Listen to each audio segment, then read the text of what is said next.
Spoiler alert. Today we're going to be talking about Casting the First Stone by Lisa Lawmaster Hess. Before we get started, we want to let everyone know that we are going to be talking about the plot twists in the book. So if you do not want to know what happens, stop now, rejoin us after you've read the book.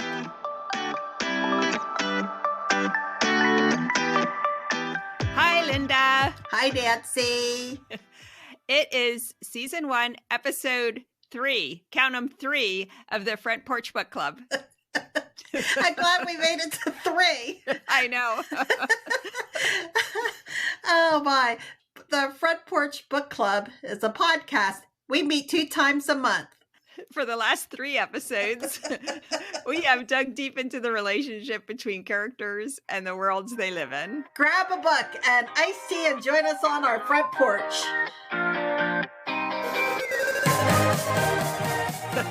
So, what's our book today, Lenny?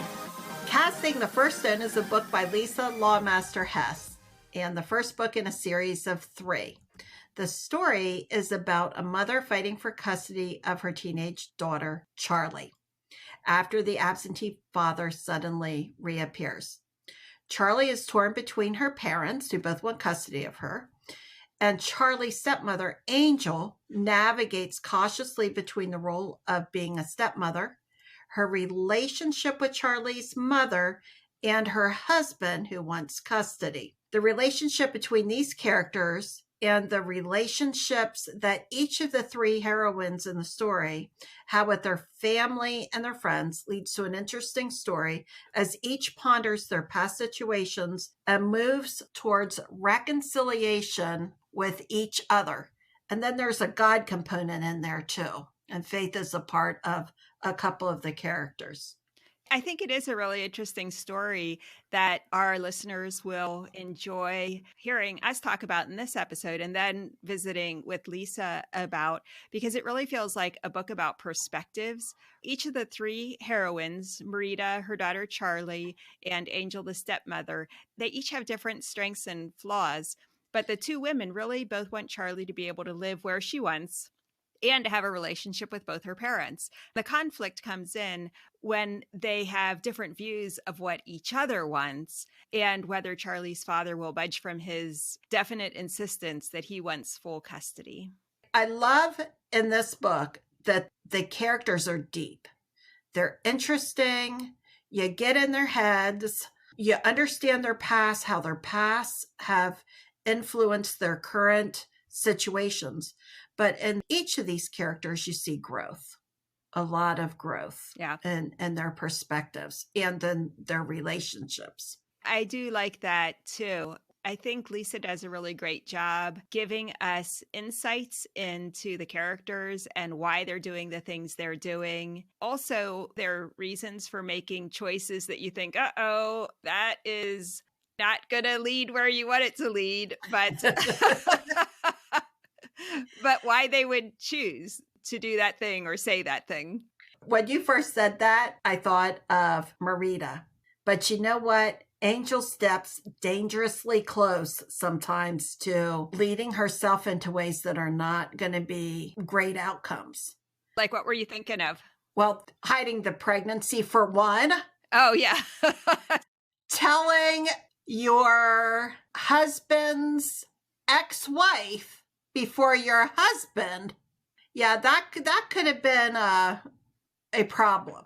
Yeah. She definitely has this persona that she carries on with these church people of this image that she wants to project to society. And she is less authentic. And because she isn't really an authentic person out in the community, she feels like she has to hide something. And I'm interested to see more in the subsequent books how that changes for her, because I would hope that her internal, who she really is, that she allows other people to see that, because she really has a lot of nice qualities and she has a lot of strengths in her character, but she hides a lot too. And she is fearful of judgment. So it'll be interesting to see how her character flows. She is my favorite character. Oh, is she? She is. I liked her. I cheer for her in the book. I wanted her, since I did give a spoiler, I did want her to get pregnant. Yeah. If she was going to stay with that guy. I wasn't sure I liked him, but okay. She chose what she wanted. So she wanted to be a mom. I was cheering for her to be a mom. And what I really admired about her was she takes this quality that women have, that a lot of women have. I don't want to clump all women together, but I've been thinking about womanhood, and I think about womanhood all the time and what makes us special and how we think and how we work and how we relate to one another. And she just personifies this image of me, of someone who does not perceive herself as a powerful person. Yeah. She's kind of an under the radar. She doesn't really expose herself to much. She doesn't really, in what other people would say, would be assertive towards her husband. She kind of has a meeker character. However, she takes on her strength and her power through her love for Charlie, through her insight, through her faith. She craftily gets all these people coming together and affecting change for Charlie. And it's because of her intervention skills that she is able to get these two people who aren't even talking to her. You haven't had the relationship you should have had with your daughter. Who are you to come in here and drag me to court and want custody now?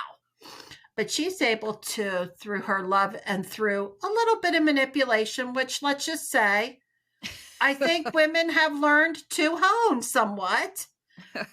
I have seen this, Nancy. I don't know if you agree with me or not. I mean, I hate to put all of our gender in a negative light, and I hate to lump women all together because we're much more diverse than that. But I think women learn this. I think they learn how to be a little bit, I don't want to say cunning, but we learn how to effectively manage people, I think. I don't know. Do you agree with me? To what extent do you agree with me? This is something I've been thinking about for a long time. I don't know. That's such an interesting perspective.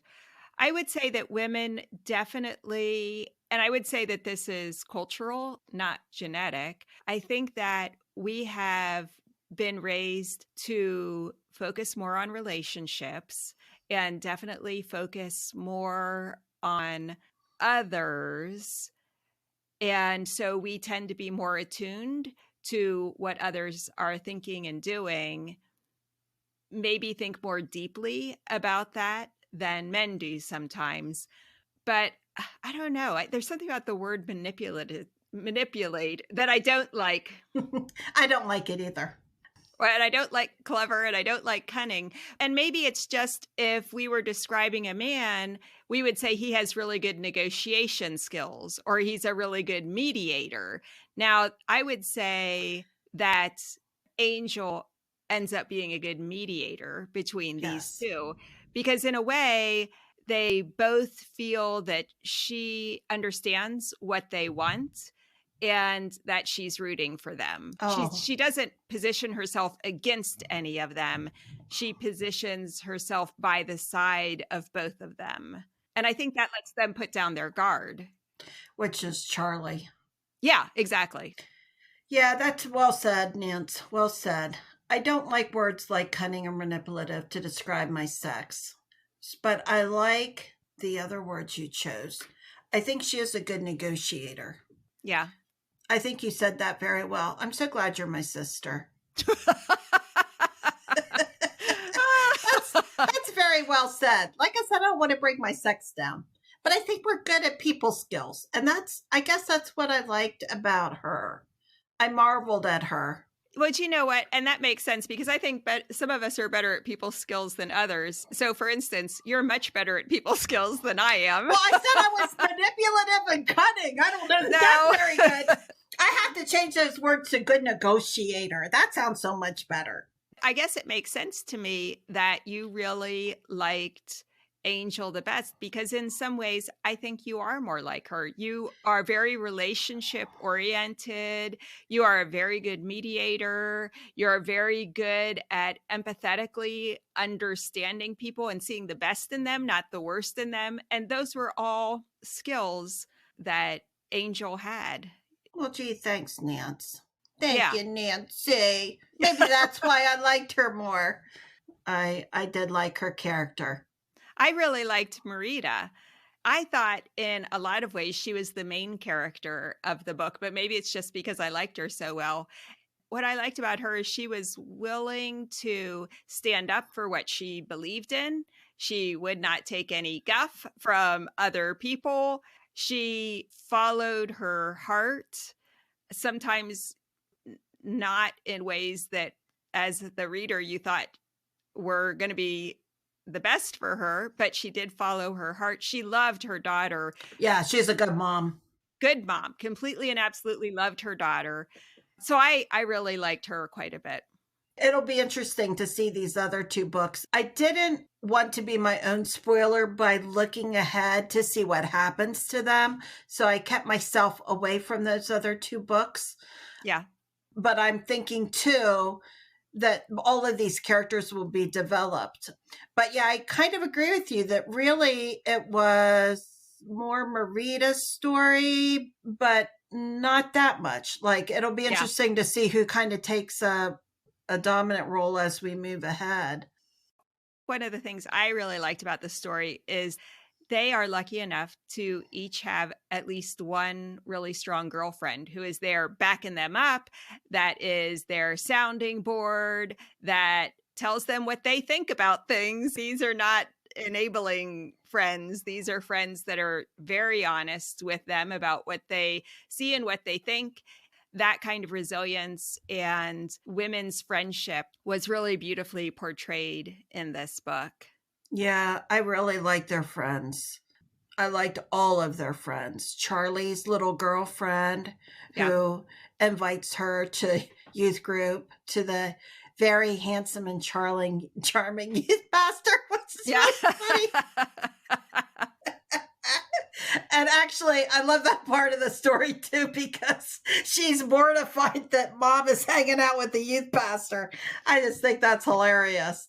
But the girlfriend component of this book is a nice theme that runs through it, and that they each have friends. It's just a beautiful little story. What do you think of women's friendships? I think for many of us, they are really important. You've had a lot of gal pals, Nance.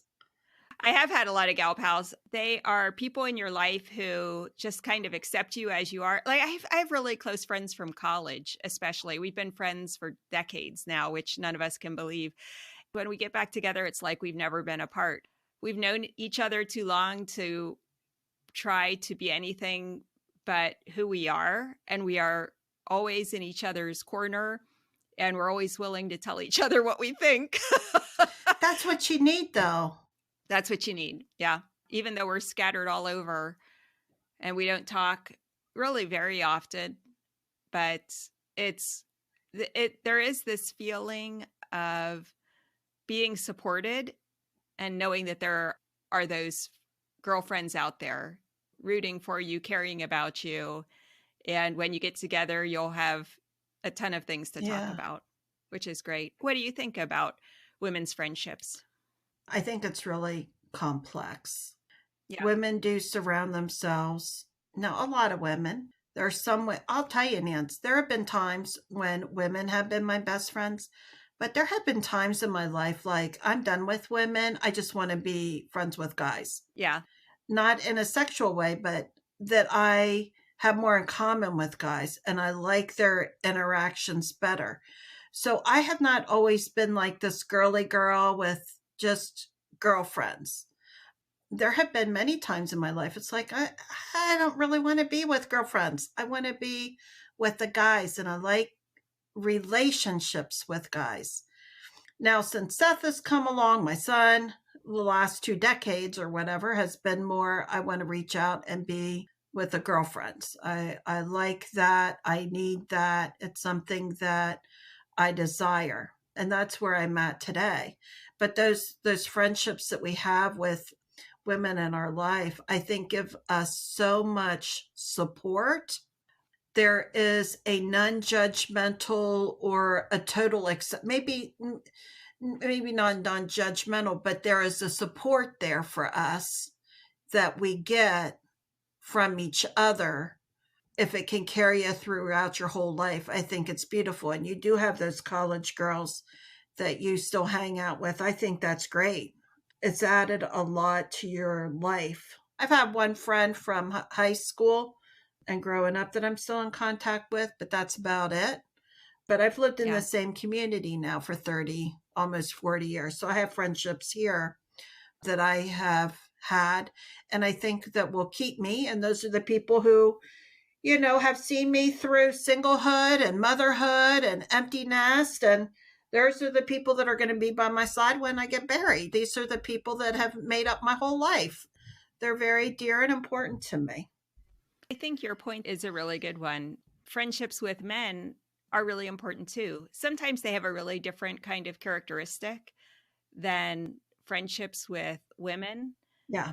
But friendship with men are important and very nurturing as well. I really enjoy my friendships with men. So, it makes a full life, doesn't it? That we just make friends along the way. But I did enjoy that part of the book, that these ladies have friends by their side.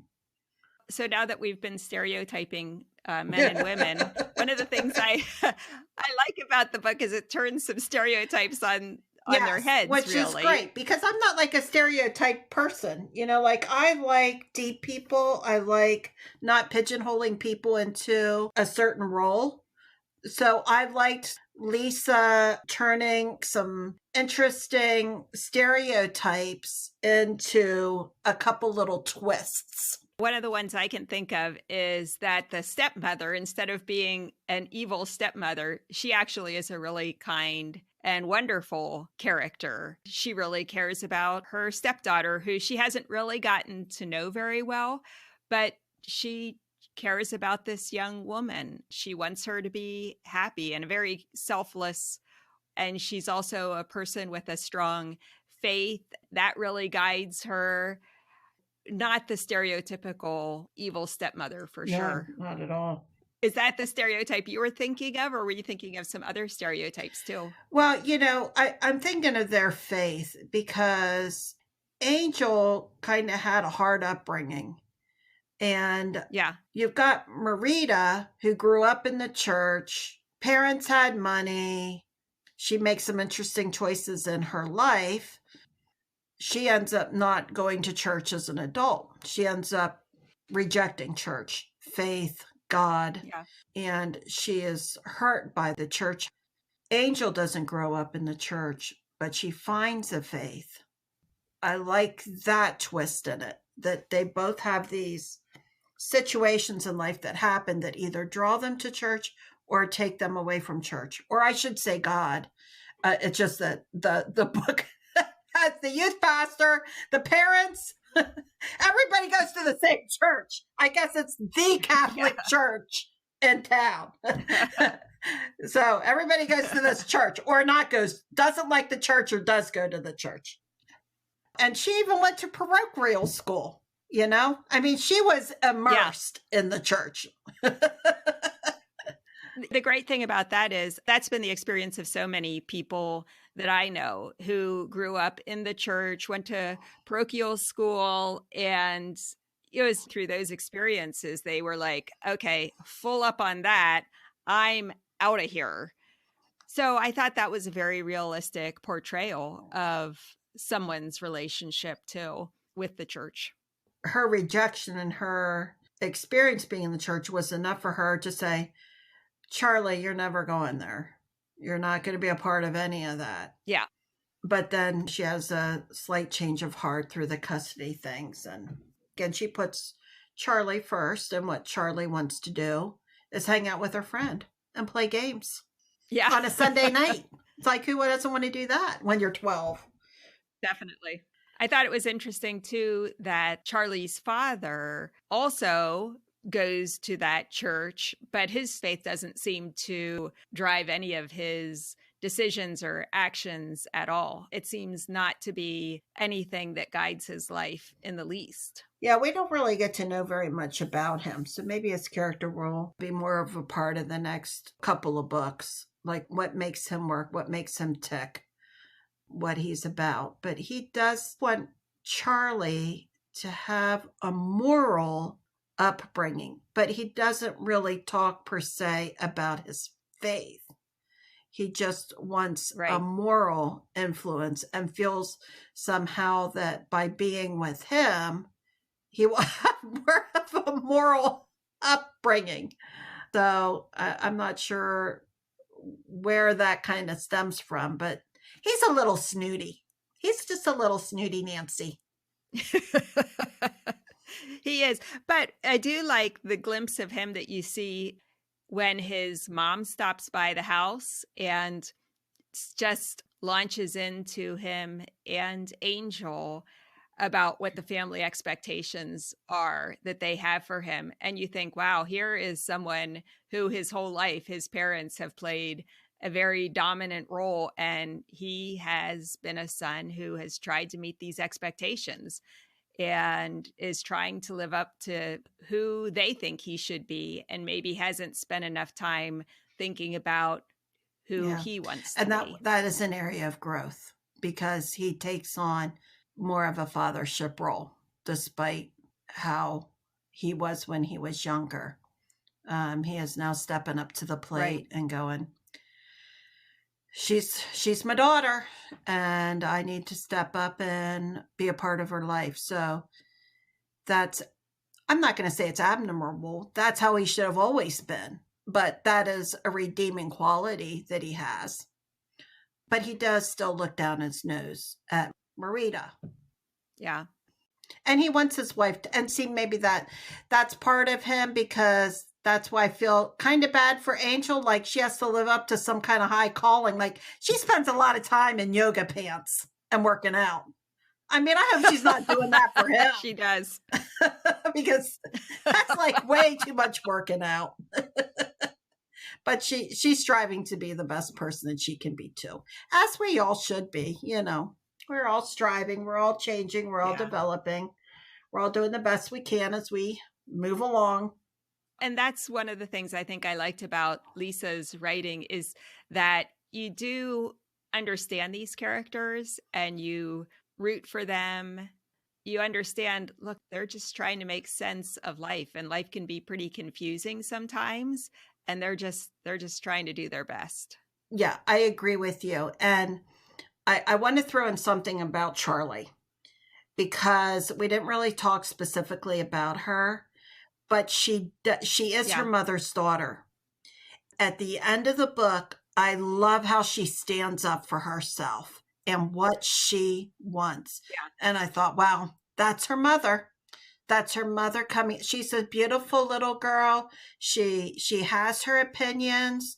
She is going to say what she wants. And I thought, good, Charlie, you know, you're standing up for yourself. Good for you. So great book. I'm really looking forward to talking with Lisa next time and getting some more insights from her about the characters. I don't know, maybe she'll even tease a little bit about what's coming up in the next 2 books. Yes, because I didn't look ahead, so I'm interested to see what's going to happen to them. Yeah. I'm wondering if the youth pastor is going to be around the next time. I think he might. It's a developing little story there. Next time, we will interview Lisa about her book. Sounds good, Dance. In the meantime, if listeners want to get in touch with us by going to our website at frontporchbookclub.com, they can post comments and make suggestions, and also check out the books that we will be discussing in the future, so they can start reading now.